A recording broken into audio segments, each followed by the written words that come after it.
Verma classes के इस platform पर मैं मनीषा वर्मा आप सबों का स्वागत करती हूँ। मैं रेडियंस की book Japan the land of rising sun लेके आज आपके सामने उपस्थित हुई हूँ और मैं आपको इस लेसन के माध्यम से जापान के बारे में बहुत कुछ जानकारियाँ भी दूँगी जो आपके लिए काफ़ी हेल्पफुल रहेगी। और आपको ये वीडियो पसंद आए तो प्यारे बच्चों ज़रूर इसको लाइक एवं सब्सक्राइब करिए।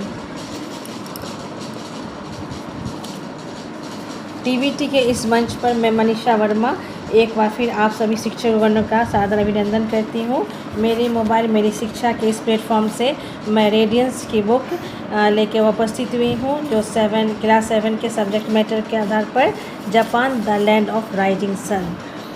तो बच्चों मैं आज आपको Japan the land of rising sun पढ़ाऊँगी। तो जापान शब्द सुन के आपको कैसा लगता है? ये एक ऐसे छोटे देश का इंट्रोडक्शन कराता है जो कि अभाव में भी इन्होंने समृद्धिशीलता की उन्नतिशीलता की एक मिसाल पेश किया। आप जानते हैं ना कि सबसे पहले परमाणु एटम बम जो था हिरोशिमा जापान में ही गिरा था, जिसके फलस्वरूप वहाँ कई पीढ़ी तक बच्चे विकलांग पैदा हुए, अर्थव्यवस्था क्षतिग्रस्त हुई, लेकिन तो भी वहाँ के लोगों ने अपने काम करने की शैली, अपने मेहनत से जापान को एक नई पहचान दिलाई। तो आज हम इसी जापान के बारे में आपको बताएंगे। सबसे पहले जापान के बारे में कुछ बातें आप लोग भी जान जाइए। जापान, इसकी राजधानी, इसकी कैपिटल का नाम क्या है? टोक्यो। और वहाँ जो करेंसी चलती है उसका नाम क्या है? येन। जापान की जो पूरी पॉपुलेशन है वो है 12.63 करोड़ और ये पूरे इसकी जो एरिया जितनी एरिया में जापान फैला हुआ है 3,70,975 किलोमीटर है ना, जो कि हमारे भारत से काफ़ी छोटा है, लेकिन फिर भी हमसे ज़्यादा वो क्या है, विकसित है। यहाँ की सभ्यता, कल्चर, अर्थव्यवस्था के मामले में वो काफ़ी हमसे आगे है। और टेक्नोलॉजी भी बहुत अच्छा है। हाँ, टेक्नोलॉजी के क्षेत्र में भी जापान बहुत अच्छा है। और कहा जाता है ना कि हम लोग के यहाँ की जो ट्रेन जो है कभी टाइम से नहीं खुलती है, लेकिन जापान के बारे में कहा गया है कि वहाँ की ट्रेन एक ऐसे ट्रेन है जहाँ दुनिया में सबसे सही ट्रेन पर अगर कोई चलती है तो जापान की ट्रेन, और यहाँ औसत ट्रेन सिर्फ 18 सेकंड के लिए ही लेट होती है। आप समझ सकते हैं ना ये कितनी बड़ी बात है। उसके बाद है क्या, टाइटैनिक वाली जो फिल्म आप लोग देखे थे ना, तो टाइटैनिक वाली दुर्घटना में जो जापानी बचे थे वहाँ पर उन टाइटैनिक से बचे यात्री को वहाँ के लोग डरपोक कहते थे। पता है क्यों? क्योंकि उनके हिसाब से वो उन बहादुरी की तरह और दूसरे यात्री की तरह नहीं मरे जो बच गए, इसलिए वहाँ के लोग को वो लोग डरपोक बोलते थे। और जापान में माफ़ी मांगने के 20 से भी ज़्यादा तरीके होते हैं। तो बहुत कुछ बातें हैं जो जापान के बारे में कही जाती हैं। और सबसे बड़ी बात, वहाँ पर जो उन्नति है, जो काम करने का ढंग है, वो काइजो को कहा जाता है, उसके माध्यम से वो लोग करते हैं। यानी कि कोई बड़ी सोच नहीं, कोई बड़ा प्लेटफॉर्म नहीं, वो लोग छोटे छोटे प्लेटफॉर्म, छोटी छोटी सीढ़ियाँ चढ़ के ही आगे के बारे में सोचते, जो उनके समृद्धिशीलता का सबसे बड़ा मापदंड है। चलिए, ये तो जापान के बारे में मैंने कुछ थोड़ी बहुत जानकारी दी। अब हम लोग यहाँ लेसन पर आते हैं। तो सबसे पहले है warmer. Do you like travelling? क्या आप लोग यात्रा करना पसंद करते हैं? Yes ma'am. करते हैं ना? बताइए यात्रा करना क्यों पसंद करते हैं? क्योंकि अनोखे चीज़ सबसे जानते हैं। हाँ, क्योंकि हम लोग अगर यात्रा करते हैं तो फिर हम बहुत सारे देश में घूमते हैं, तो फिर वहाँ के कल्चर, वहाँ के वेशभूषा, रहन सहन, बहुत कुछ सीखने का मौका मिलता है। Name the place that you have travel to, how has travelling help you? तो कुछ ऐसे जगह जहाँ आपने ट्रेवल किया और वहाँ कैसे आपकी ट्रैवलिंग ने आपको हेल्प किया। तो आप लोग ऐसा कोई जगह बता सकते हो?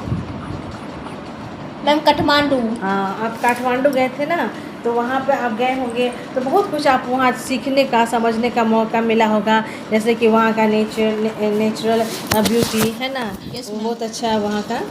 तो अब हम लोग लेसन पे आते हैं। तो लेसन हमारी शुरू होती है, इसको आप लोग ध्यान से सुनिएगा, कोई डाउट हो तो ज़रूर बोलिएगा। Japan popularly called the land of rising sun is known for its beautiful landscape.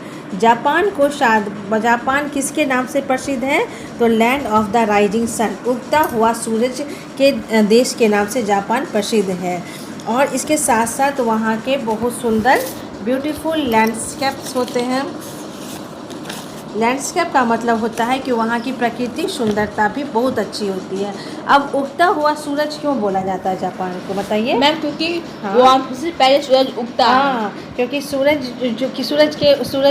किस दिशा से राइज करता है? Ma'am, east. जापान भी ईस्ट में है, तो कहिएगा जब सूरज सबसे पहले राइज करता है तो अपनी किरण सबसे पहले जापान में ही देता है, इसलिए उसको राइजिंग सन भी कहा, land of the rising sun के नाम से भी जानते हैं। The snow called highs mountain add to its beauty. और क्या है, बर्फ से ढके हुए ऊंचे ऊंचे पहाड़ इसकी सुंदरता को बढ़ाती है। So do the beautiful lakhs and stream that shine like bright silver. और इसके साथ साथ सुंदर सुंदर क्या, लैक्स का मतलब बताइए क्या होता है? लैक्स का मतलब बताइए क्या है?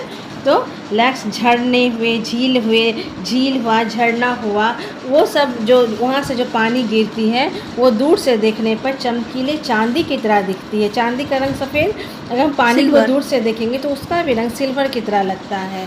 The lovely garden with their beautiful flowers and lovely fruits enchant the visitors. Visitor का मतलब होता है यात्री, है ना। वहाँ जो यात्री लोग आते हैं तो वहाँ के सुंदर सुंदर फुलवाड़ियाँ, उसमें खिले हुए सुंदर फूल और अच्छे फल देखकर वहाँ के लोगों को आकर्षित करते हैं। The geographical condition of Japan is such that we do not find houses like ours. वहाँ के जो जोग्राफी भौगोलिक स्थिति ऐसी होती है कि जापान में हम लोग के यहाँ जैसे घर होती, वहाँ घर नहीं दिखता। The Japanese do not build houses of BRICS और स्टोन्स। जापानीज अपने घर को क्या करते हैं, किसी से ईंट और पत्थर से नहीं बनाते। दे बिल्ड और wooden houses with wall made of strong thick paper. अब आपको सुनकर बहुत अचरज होगा कि वे अपने घर को वुडन घर हाउसेस मतलब लकड़ी के घर को मोटे कागज से बनाते हैं, समझे। Yes, उसकी ma'am. दीवार जो होती है मोटे मोटे कागज की दीवार होते हैं। They uses 3 or 4 square pieces of glass which serve for window. How strange! तो आपको स्ट्रेंज लगेगा, आश्चर्य होगा कि वहाँ जो खिड़कियाँ होती है वो 3 और 4 स्क्वायर पीस ऑफ ग्लासेस मतलब शीशे की होती हैं। यस, क्योंकि वहाँ बहुत सा सुनामी आता है इसलिए वुडन से बनता है। क्योंकि जापान ऐसा देश है जहाँ की वहाँ वर्ष में हमेशा भूकंप सुनामी का आना ही आना है, तो इन सब को देखते हुए उन लोग घर का ऐसा रूपरेखा, ऐसा डिज़ाइन तैयार करते हैं कि भूकंप सुनामी वगैरह से उनका घर क्षतिग्रस्त नहीं हो। यस मैम, सुनामी भी जापानीज वर्ड है जिसका मतलब है tidal wave. Yes, the Japanese are fond of eating rice and peas. Japanese जो होते हैं मछली चावल के बड़े शौकीन होते हैं। They are also very fond of tea but their tea has neither milk not sugar in it. अब यहाँ देखिए नाइदर और नॉट दोनों का प्रयोग हुआ है। तो जापानीज जो है क्या खाने में चावल और मछली का बहुत ज़्यादा पसंद करते हैं और साथ ही साथ वो लोग चाय को भी बहुत पसंद करते हैं, लेकिन उनके चाय में ना तो दूध होता है और ना फिर चीनी होती है।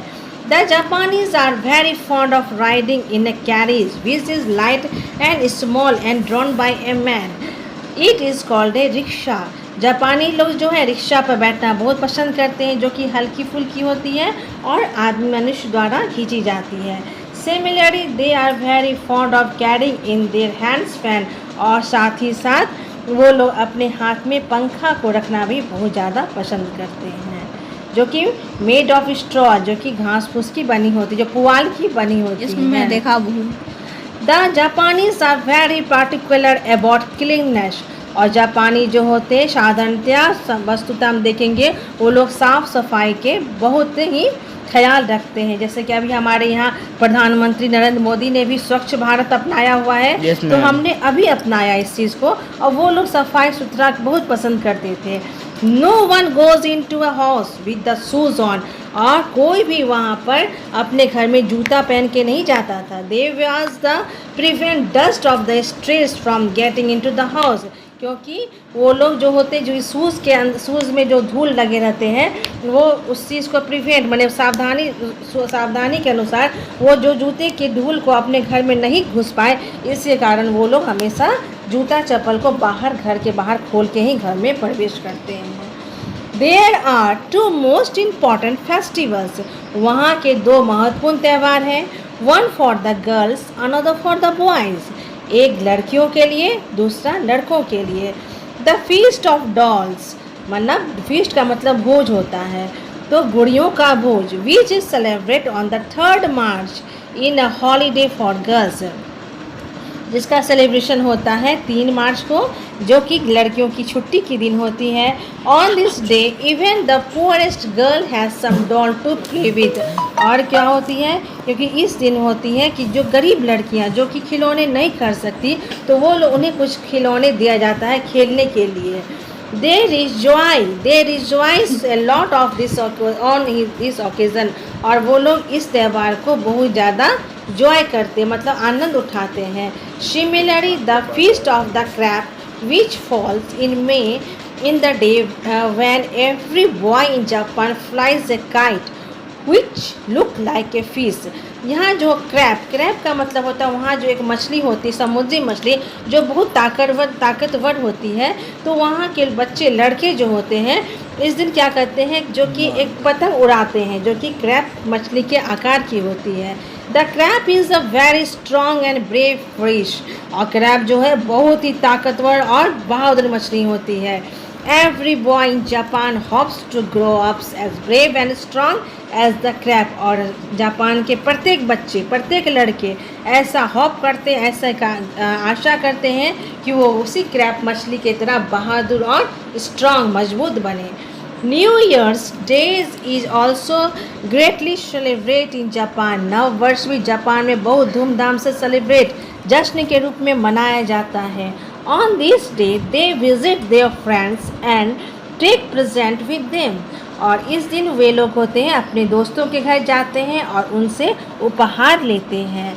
At night they light their houses and street with paper lanterns of different colors and rejoice greatly, और रात को वो लोग अपने घर को, अपने गलियों को पेपर, कागज़ की लालटेन जो विभिन्न कलरों की बनी होती है, उसे सजाते हैं और आनंद उठाते हैं। Children in Japan are very clean and neatly dresses, जापान के बच्चे बहुत साफ़ सुथरा, बहुत क्लीन, साफ़ सुथरे कपड़े पहनते हैं। They never sprite in the room, वे लोग अपने घर में थूक नहीं करते। They always knock before they enter, और वे लोग हमेशा किसी के भी कमरे में घुसने से पहले नॉक करते हैं। They always welcome guest and are always polite to them, और वे लोग अपने गेस्टों का हमेशा वेलकम करते हैं और उनके साथ हमेशा सभ्यतापूर्ण ढंग से पेश आते हैं। They were very soft spoken as they never shout और स्पीक लाउडली, वो लोग बहुत ही मृदुभाषी होते हैं और कभी भी जोर से नहीं बोलते। It is very rare to find a Japanese rudely at anyone, और बहुत ही रेयर, बहुत असंभव, बहुत मुश्किल से आप किसी जापानीज़ को देखिएगा कि एक दूसरे के साथ वो रूडली, मतलब क्रूरतापूर्ण व्यवहार करते हैं।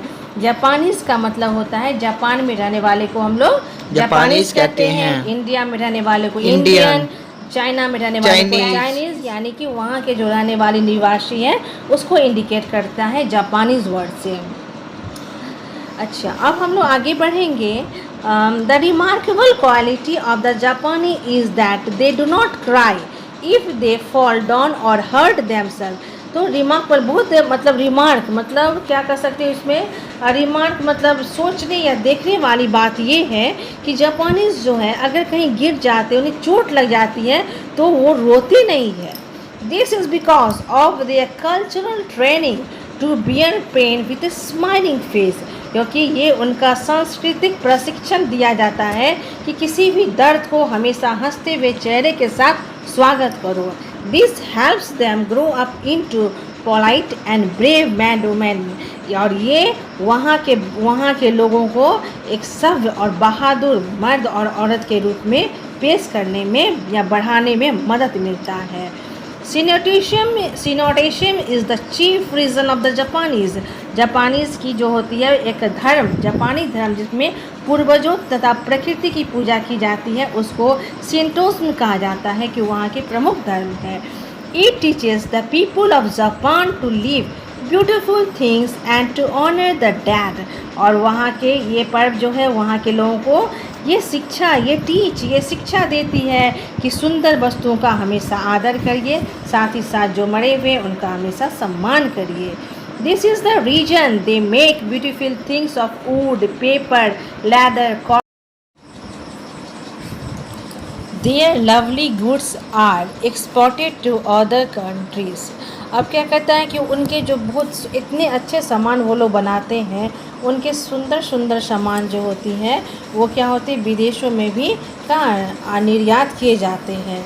The Japanese have always been regard as clever and hard working people. और जापानियों को हमेशा हम लोग रिगार्ड सम्मान देते हैं चालाक और मेहनतकश इंसान के रूप में. दे नेवर सीट आइडियल, और वो बेकार कभी नहीं बैठते. The most remarkable thing about them is their patriotism. और वहाँ के सबसे रिमार्क मतलब ध्यान देने योग्य बात होती है कि वो लोग बहुत बड़े देशभक्त होते हैं. They love their country and are ever ready to die for her. वह अपने देश से प्यार करते हैं और हमेशा अपने देश के लिए भी मर मिटने को तैयार रहते हैं. तो आज मेरा लेसन यहीं तक रहा. कल मैं आपको हार्ड वर्ड्स और क्वेश्चन आंसर कराऊंगी. Thank you for watching.